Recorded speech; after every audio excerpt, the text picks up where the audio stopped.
Hello, human peoples. You're listening to the podcast network of Gamefully Unemployed. To support us and gain access to great exclusive podcasts like Fox Mulder is a Maniac, Tom and Jeff Watch Batman, Star Trek The Next Futurama, and our latest show, Spiel Boys, head over to patreon.com/gamefullyunemployed. We do game streaming, movie nights with our patrons every Friday night, and you can even commission your own podcast about anything you want. Literally anything, within reason, and we have to do it. You are quite frankly out of excuses not to go visit patreon.com/gamefullyunemployed. That's patreon.com/GAMEFULLY unemployed, which is spelled like it sounds. All you motherfuckers are gonna pay. You are the ones who are the ball lickers. We're gonna fuck your mothers while you watch and cry like little whiny bitches. We're gonna make them eat our shit, then shit out our shit, and then eat their shit that's made up of our shit that we made them eat. And then all you motherfuckers are next. Love, Jane, Silent Bob. I am one of your hosts, David Bell. I'm a second of your hosts, Tom Ryman. And I would like to start by thanking our producer at Nerd Numbers, who is, well, I said it, our producer. It's a producer and they came to us. Well, they came to us and they said, you know, Listen, I would like they came to us with an idea. Yeah. And the idea is that we are looking at Kevin Smith movies in pairs. And we're going from the outside in. So we started with, for example, Clerks, and I believe the Jay and Silent Bob reboot, I think. Yeah, and so we're collapsing his career in on itself, time wise, which means that we did our first pair, all right, and we're completing our second pair, which is Mallrats, which we already covered. We did do that's right. And this 2016 comedy called Yoga Hosers. A movie I had not seen before. No, today. Same. Hard same. I remember when it came out, though. I did too. Yeah. And I did want to see it, and then I just sort of forgot to see it.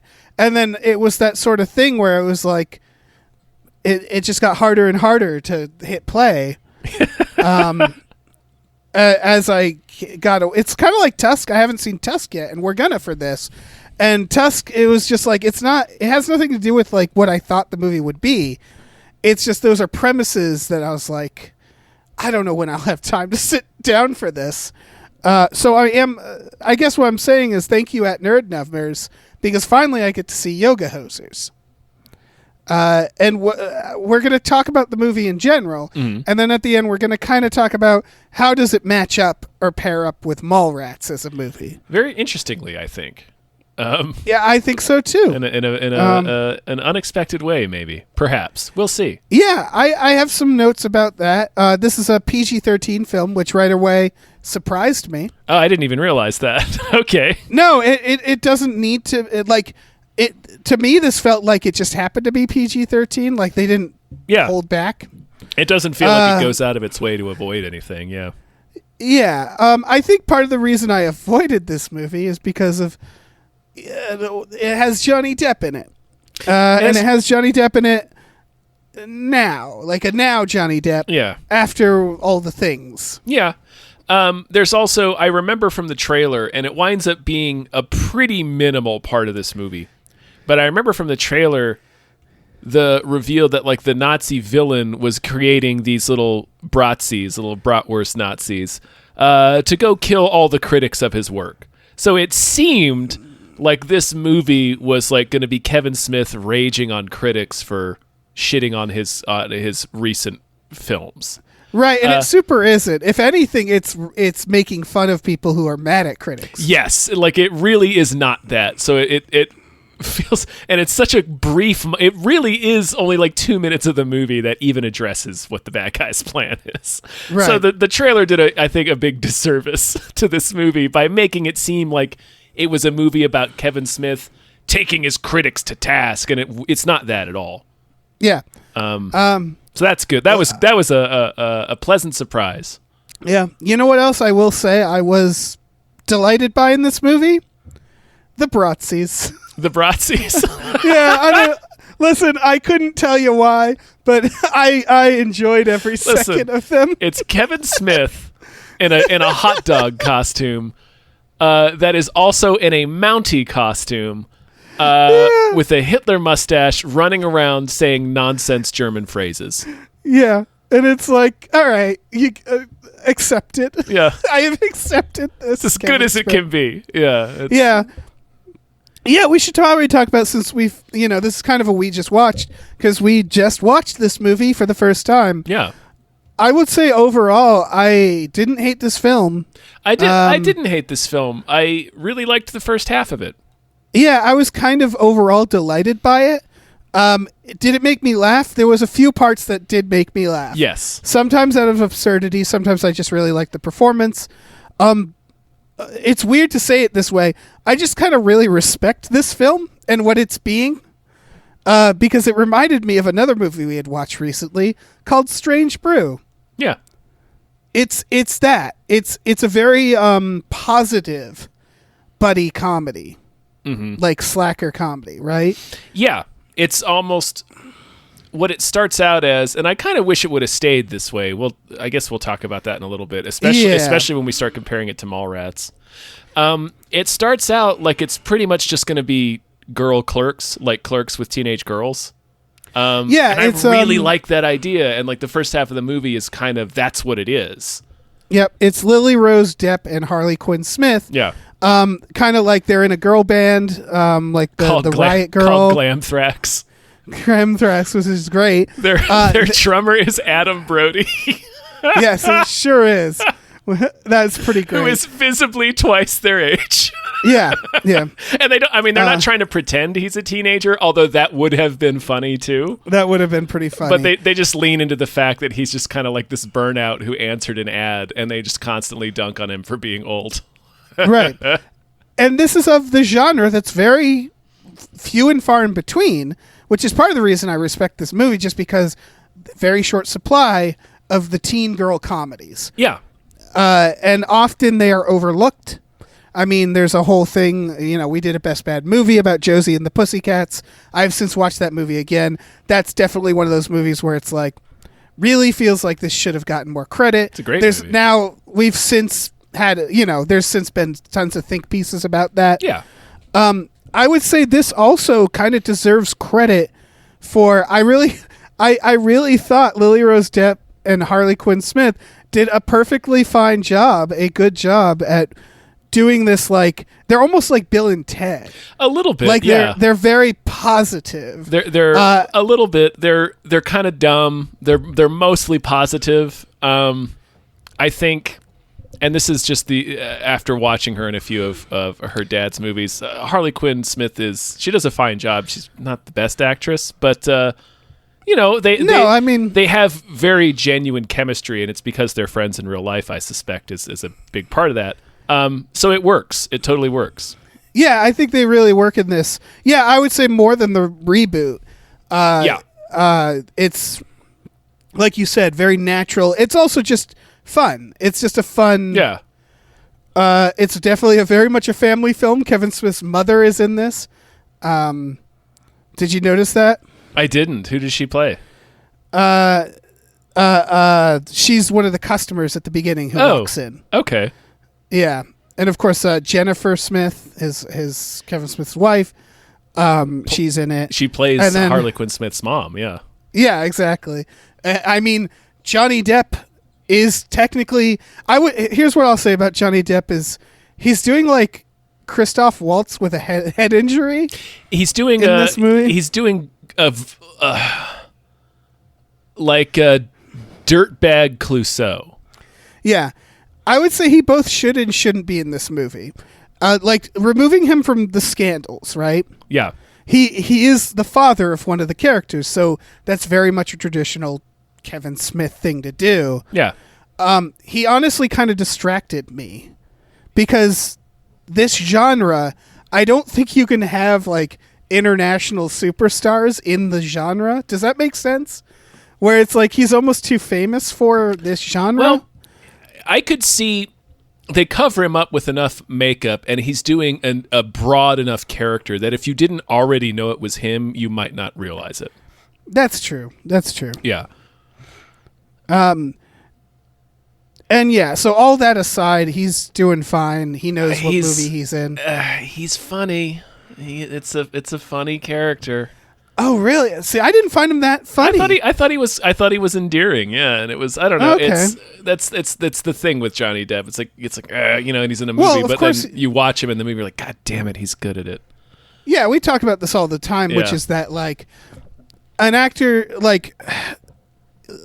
can be good at their job and a piece of And trash. a garbage person. Yeah. Yeah, and we need to actually recognize that as part of the reason we need to accept when they've done something bad, because it's okay to say, I think this person's a good actor or director or comedian, but also I think they need consequences for the bad things they did.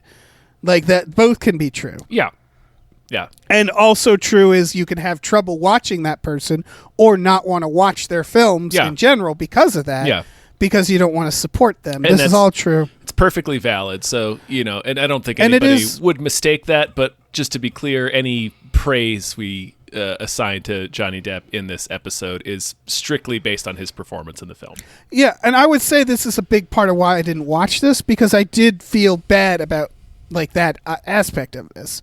I'm pretty much done with Johnny Depp. Well, if it's any consolation, I'm sure he did this for free. That's a good point. Because it's just he's doing a movie with his kid and his kid's friend. Like, the movie didn't have much of a budget. It certainly didn't have much of a box office to speak of.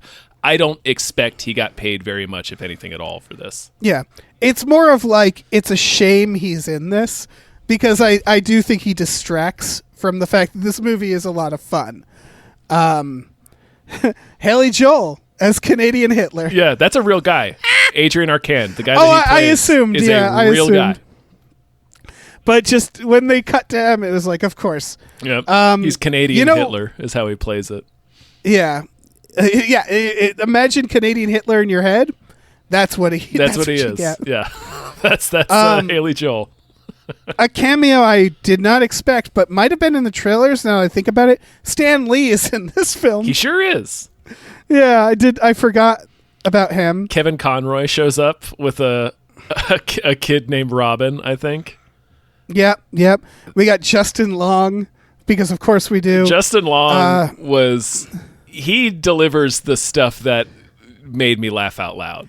Like, he's having a great time. He plays their yoga instructor, and he's just in the different poses he's taking them through are very funny. It's a lot like his bit in Zack and Miri, where he's just naming different porns he's been in. So it's like this. It's the same kind of joke, but now it's yoga poses, like absurd yoga poses. It's pretty funny. Yeah. Ralph Garman, who's the villain, doing what Ralph Garman does, which is voices. I will say that was worked into this in a way that I also enjoyed, because it was so stupid. It was really stupid, and his voice was the funniest thing to me. Was that like the voices he does aren't that great, except when he got to Adam West, and I was like, oh, that's pretty good, Adam West. Yeah, and they also very good instinct where he's doing all these boomer voices, like he's doing celebrities that like are older, and so they have it so Johnny Depp, his character's the only person who actually cares. He has to keep explaining to the girls what impression he's doing. Yeah. And they're like, when he starts doing Adam West, they're like, that's not Batman. Batman's like, where's the trigger, Joker? And they do that like back and forth for a minute. It's very funny. The point where Tony Hale is in this. Tony Hale absolutely is in it, doing an adorable. And Natasha Lyonne. Yeah. Adorable Canadian accented Tony Hale and adorable Canadian accented Natasha Lyonne. Yeah.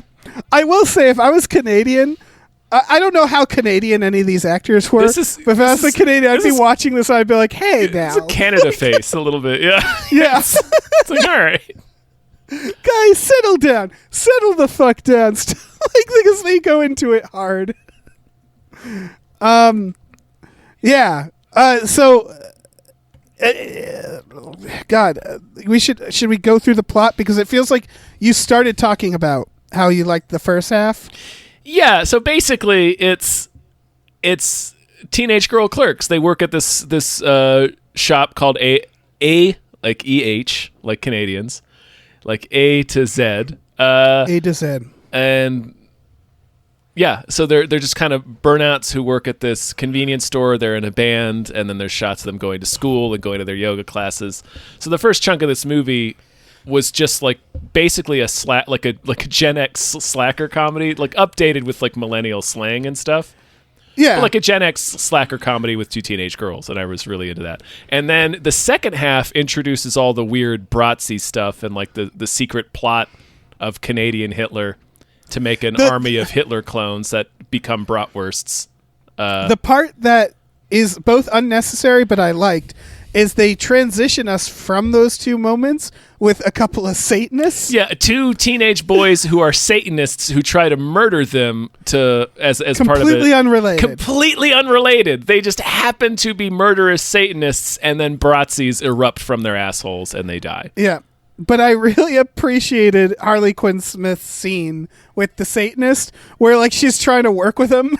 Because she's like has a crush on this character. Yeah. So there's this moment where he's like explaining it all, and she's like being very chill about him being like, so you know how you guys are into yoga? It's like that for Satan, and she's like, oh, okay, all right. Yeah. Like I liked that, and I also liked her. Yeah, no, her follow up of like, did you know he was religious to the other? And that's a very funny way to phrase it. Yeah. It's a very Randall line. It is, yeah. Pure Kevin Smith dialogue there, yeah. Oh, yeah. Yeah, people are handling the dialogue well enough. Yeah, no, it's not... This movie, unlike the Silent Bob reboot that we watched recently, the dialogue never felt super overwritten. Right, me. I would also say this is an interesting thing that I realized about this versus the reboot, and like even Clerks 2. Although Clerks, I'd say, less had this problem where it's like, that problem where it feels like it's just doing all the same jokes again.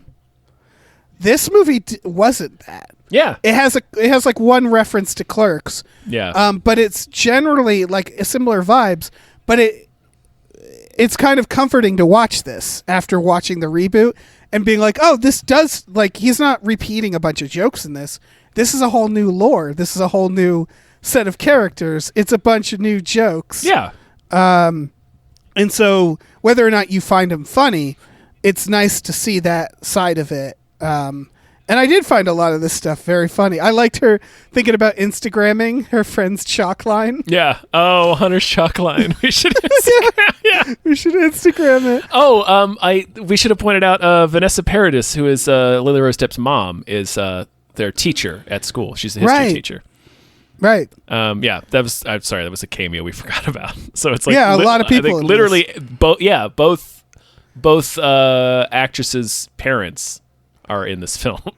Right. Yeah. Anyway. I really liked the "Where's the trigger" part. Yeah, because they keep repeating it to the point where eventually Depp's character is like, Batman does not even say that to the Joker. Yeah. Yeah. Fuck, I liked the... It's... I can see why people would not like this movie.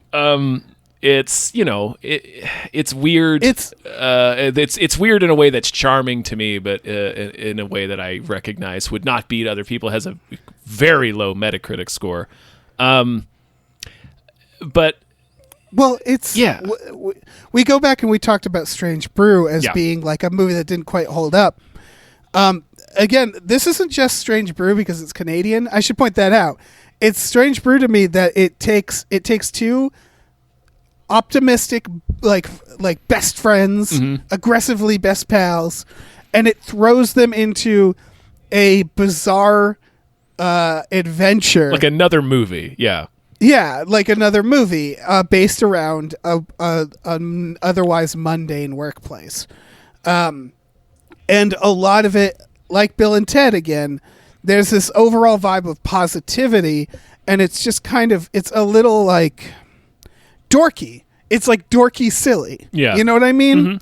And that makes it kind of fun.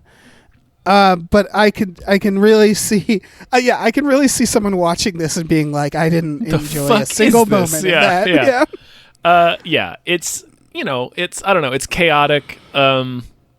It's pretty small. It's very ridiculous. I don't know. Like I said, I liked the first half more than the second half. Although I'm fine with the total package.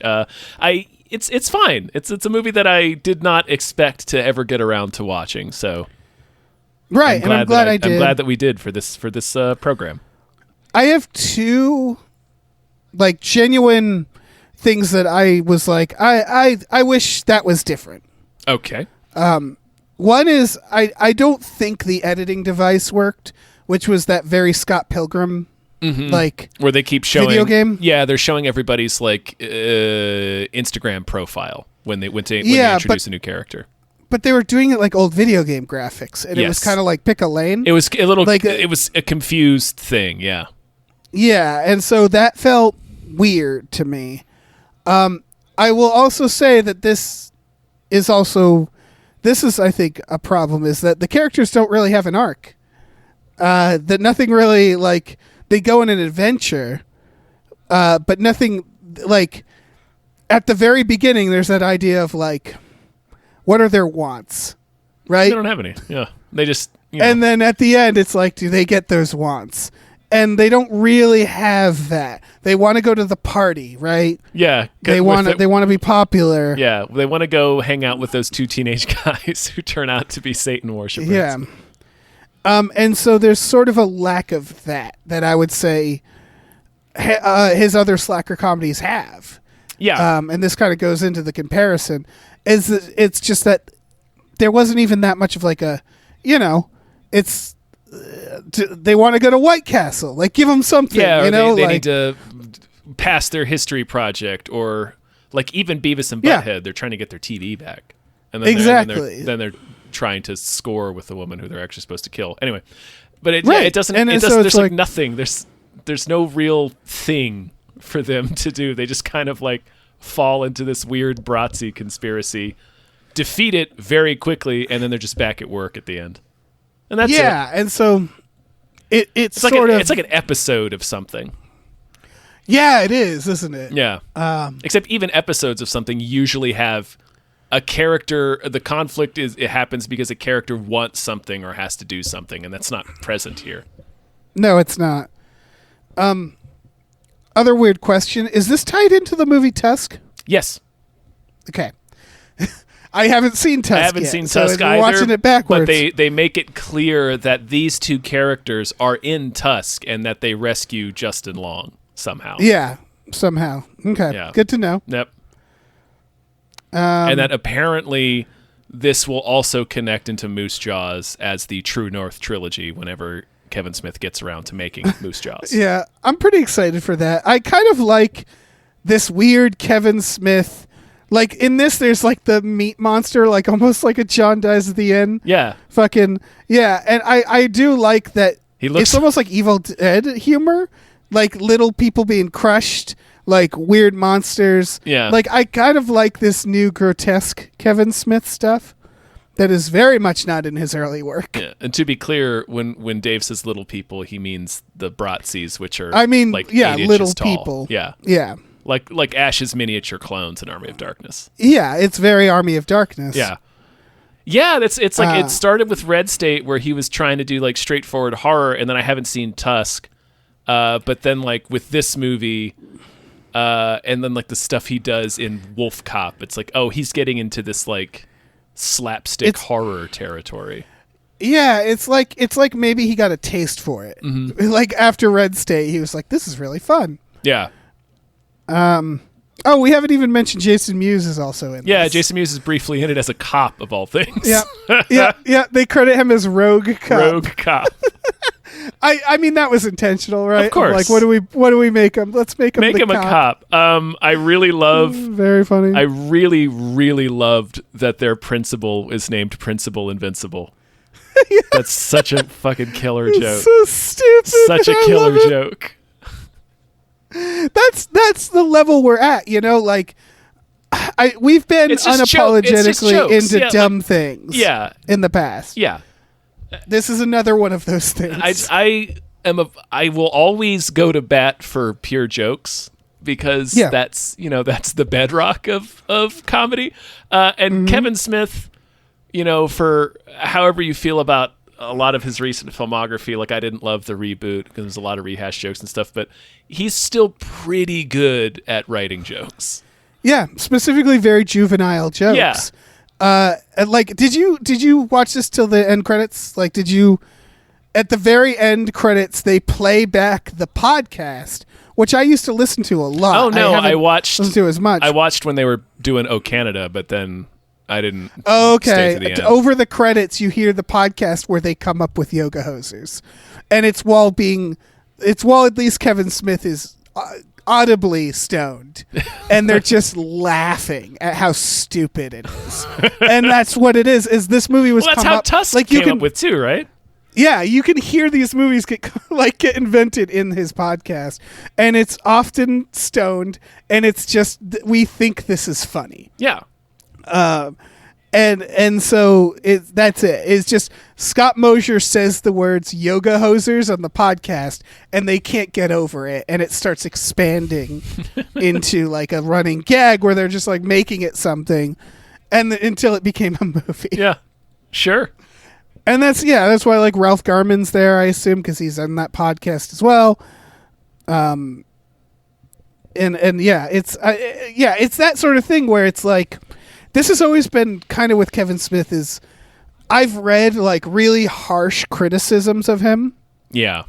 And they always come off as dicks, the critics. And like, I feel like Kevin Smith needs to know that and it's not necessarily because what he's making is gold. It's because he's making stuff that's kind of like just from his heart. Right. And like is fun.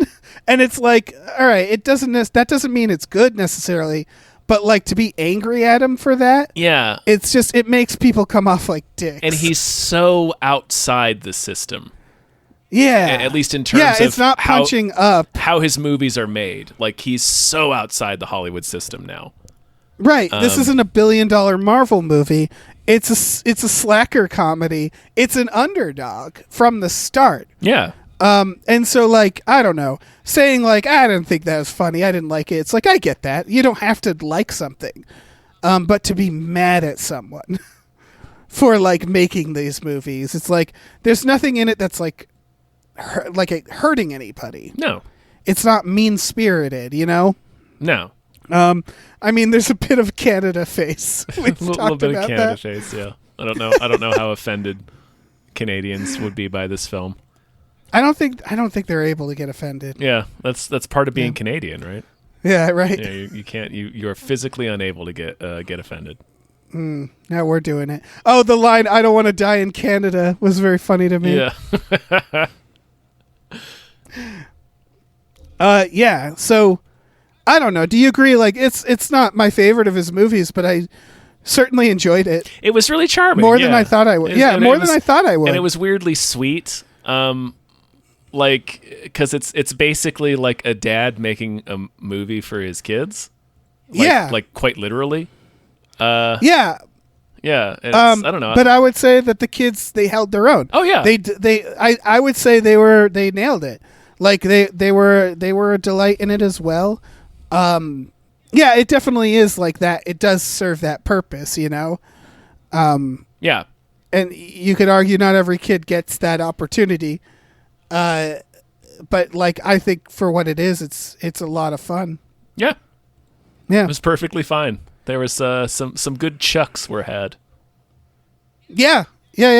So we should talk about how it compares to Mallrats, right? Yes. Right off the bat, I'll say the thing that sticks out to me the most is what we talked about a little bit in the Mallrats episode, where it's like it's Clerks, but with this like Looney Tunes hat on, and that's what this movie is.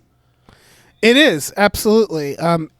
It definitely, more like Clerks than Mallrats, it focuses on generational divide. Both this movie and Clerks has adults being like, you know what your problem is, Yeah. They do that stuff. But it is definitely that Mallrats tone, which is funny. We talked about this in Mallrats, is that Kevin Smith almost immediately picked up that Looney Tunes tone, and it's the moment he had a budget to do that. Yeah. And this is the same way. They have explosions. They have little bratwursts.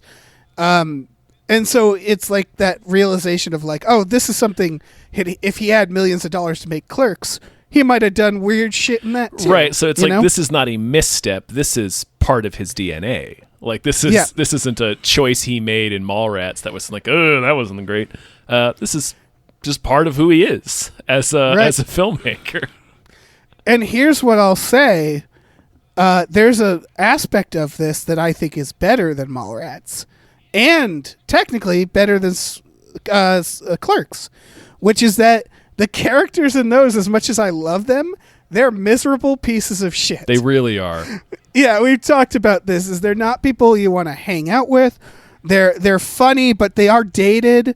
Especially in Mallrats with T.S. He's like, he just complains the whole movie. These two are, as we've talked about, it's the Bill and Ted. They're actually very positive people. Mm-hmm. They are not, like, even though they're miserable and at work, and they're not particularly great to the customers, they're not, like, shitty in their personal lives. They're not like always complaining. Mm-hmm. They're actually kind of like the kid flips them off and they're like, that was cool. That kid's the coolest. You know? Yeah. They love the fact that this kid just savagely dunked on them.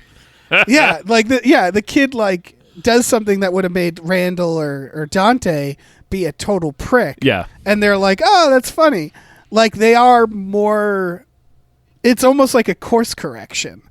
They're not of this type of. They're not toxic characters. They're not toxic. Which, I wouldn't even say necessarily that the characters in Mallrats and Clerks are. They're just they're Mallrats and Clerks. They're more nihilistic. They're more born from that Gen X nihilism. Especially more so Clerks. And there's a little more. They're just, I don't know. These characters are just more light, and it's a little more fun and a little more like it's clear he's not worried at this point in his career about making some grand statement. He just wants to make a funny movie. So right. I would say and a movie that's not taking shots at anyone really. Yeah, outside of Canadians. Again, don't know how offensive this movie is to Canada. I don't know if this movie is whole country right. Yeah, this movie is what finally causes Canada to actually bomb the Baldwins. Right. I would say Brody and TS and them. They're more naggy. Like they're more like they yell at people. Yeah. And they're more judgmental of how other people are doing things. Where they're just a lot more chill. Mm-hmm. And yeah, there is that. It's that Gen X defiance that we're gonna get more into with Chasing Amy. Believe me, oof. Like that has some Gen X-y shit. Yeah. Man, Jason Lee in that movie is holy shit. Yeah, the whole thing with the fucking the comic book, the guy who's pretending to be like a Black Panther, Hooper X, and they're pretending to be. Yeah, Hooper X, and then they're pretending to be racist. Yeah. That's such a Gen X. Like, that's a funny sequence. And we'll get to it. Yeah. But that's such a fucking Gen X view. Yeah. It's man, oh, so Gen X.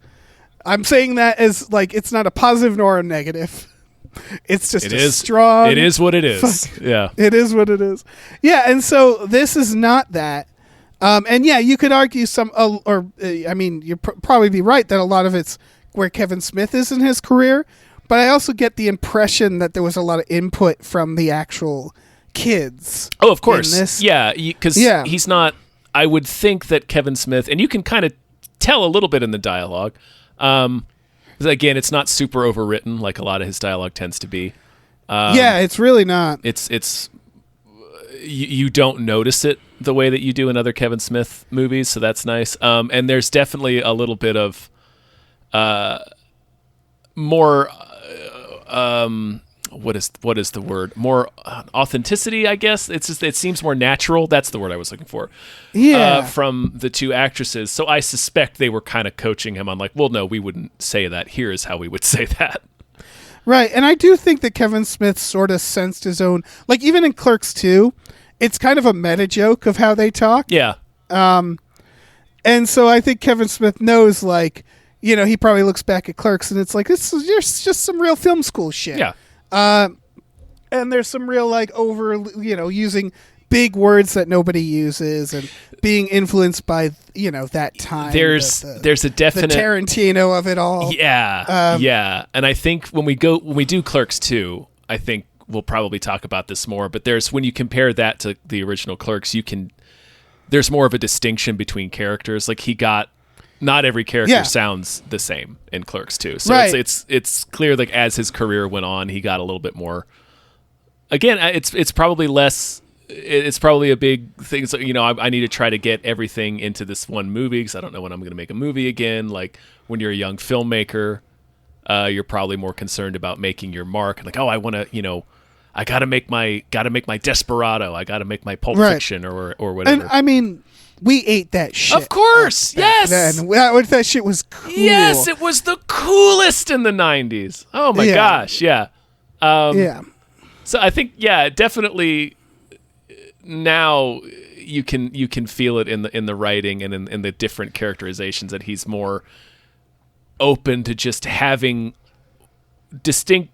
more distinct voices than he previously did when he started out. Less afraid to just have weird characters. Here's another aspect of this that I assume he's aware of. This doesn't take place in the View Askew universe, right? I don't know. I don't know if the Tusk movies do or not. It doesn't. I get the impression that because with the Moose Jaws Tusk, I get the impression that this is also just a different reality. He is not trying like it. I assume Kevin Smith has thought about his writing enough to have certain rules to it, right? Mm-hmm. And so, like, this is just a different reality. If that's true, it makes sense that they wouldn't fucking go into monologues about Star Wars and shit. It's just not what this is. And even if it was in that universe, the movie still isn't that. You know, no, it still doesn't feel like these two characters don't care about Star Wars. Yeah, and they're not. Yeah, they just don't. It's just not the same vibes. Yeah. It's not. Look how funny it is that they're arguing about Superman and bullshit like that. Mm-hmm. It's more of like it's more slapsticky, frankly. Yeah, it's very again. It's the Looney Tunes vibe of Mallrats. Yeah, it's that ramped up and with the add of gore. Not much gore. That's PG-13. Yeah, it's just the little Bratzies explode into sauerkraut when they get stepped on. Yeah, and then the weird meat monster. Yeah, he looks like Rick from Splatterhouse. Yeah, dressed up for a hockey game. Yeah, it's a giant hockey ghoul. Basically, is what it is. Yeah, it's pretty funny. How do they dispatch it? Oh, they beat him up with yoga. The crap out of him. Yeah, they do. The yoga's got to come back. The yoga is so dumb. It so doesn't matter. It's so clear funny. that he just tried to write it in because that's the phrase that made them laugh on the podcast. Right, exactly. Yoga hoses. So he has them do yoga to defeat the Bratzies and then to defeat the hockey ghoul at the end. And it's fine. It's funny. It's a payoff. It's fine. Well, it's that thing where the yoga feels shoehorned in, but so does literally everything because that's the movie. That's the movie. It is. Yeah.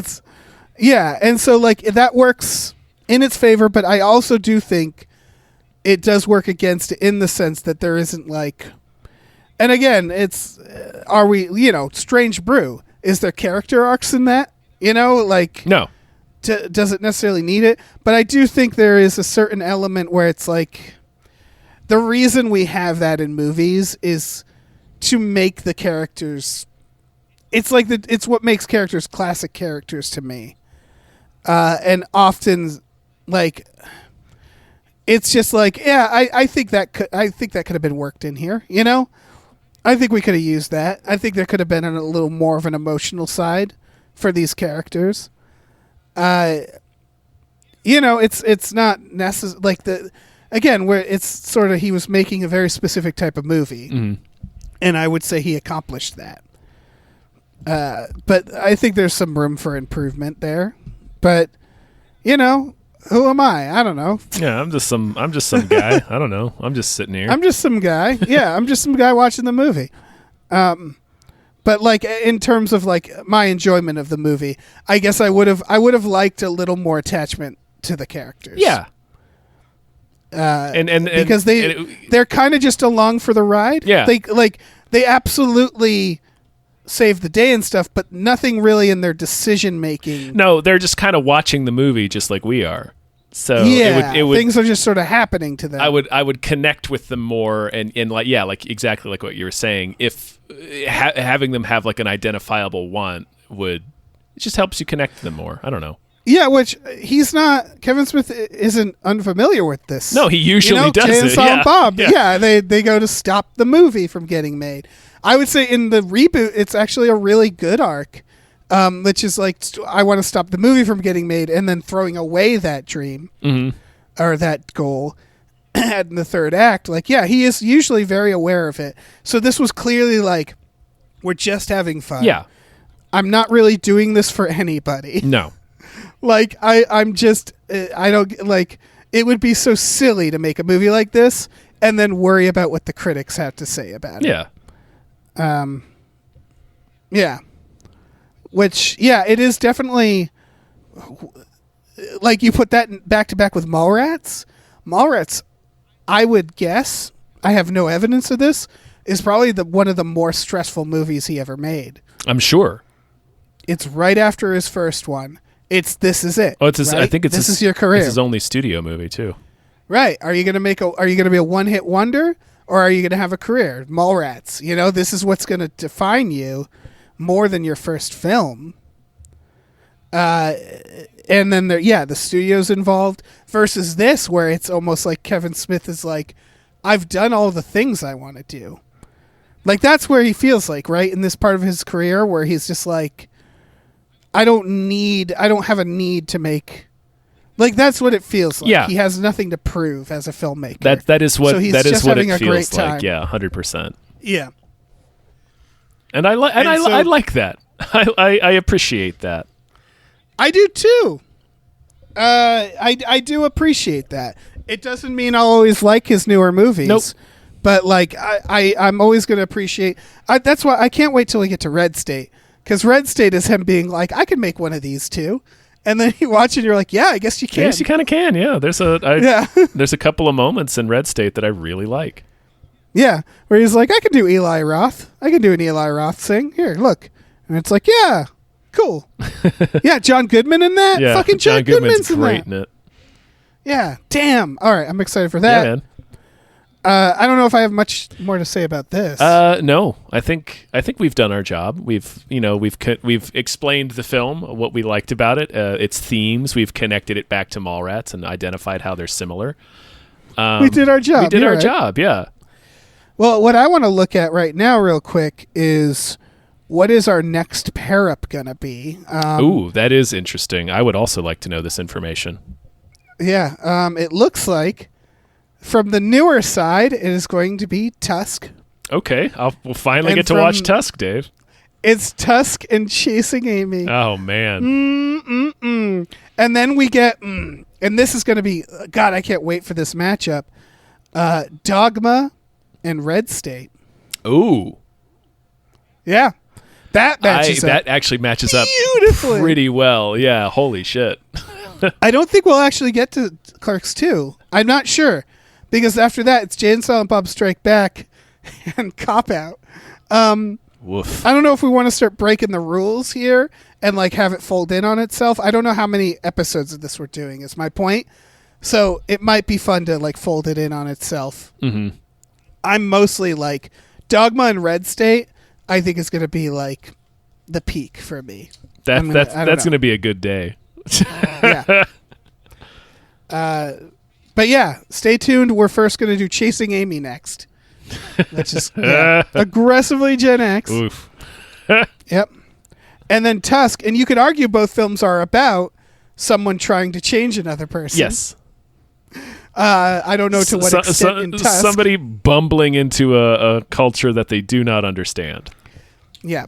So that'll be interesting. But yeah, first Chasing Amy, then Tusk, then Dogma, then Red State.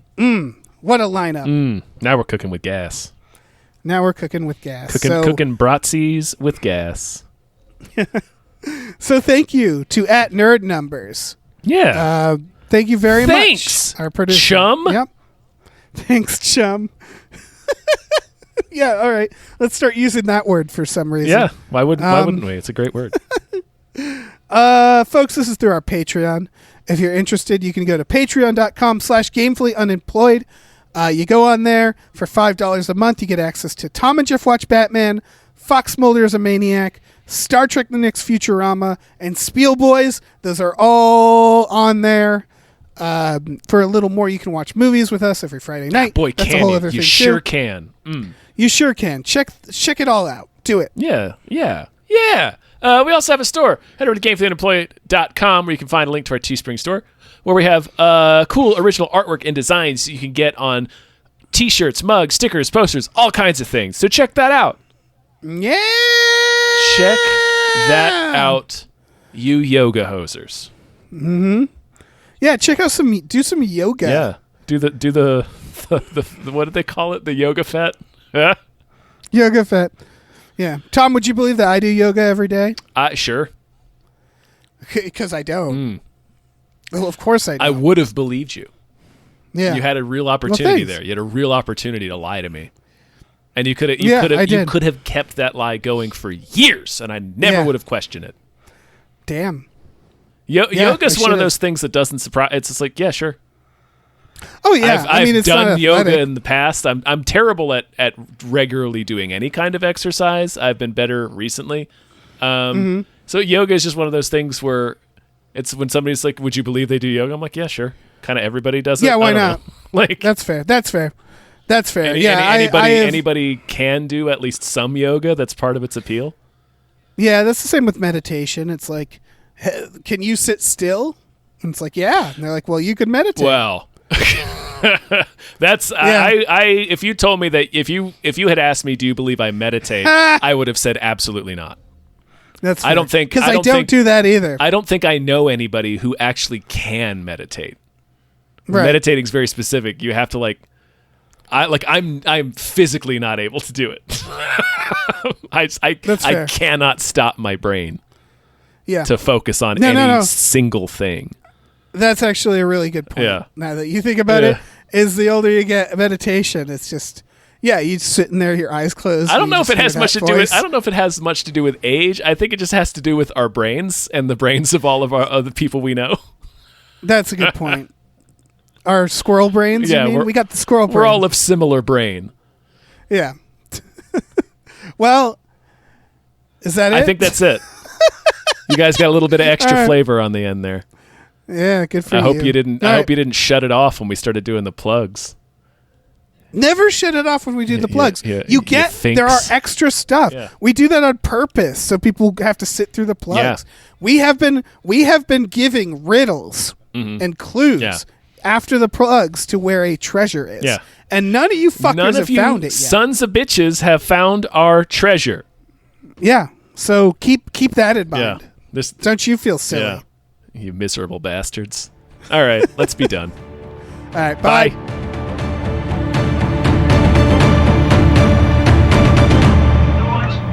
Noise, smoking weed, doing coke, drinking beers.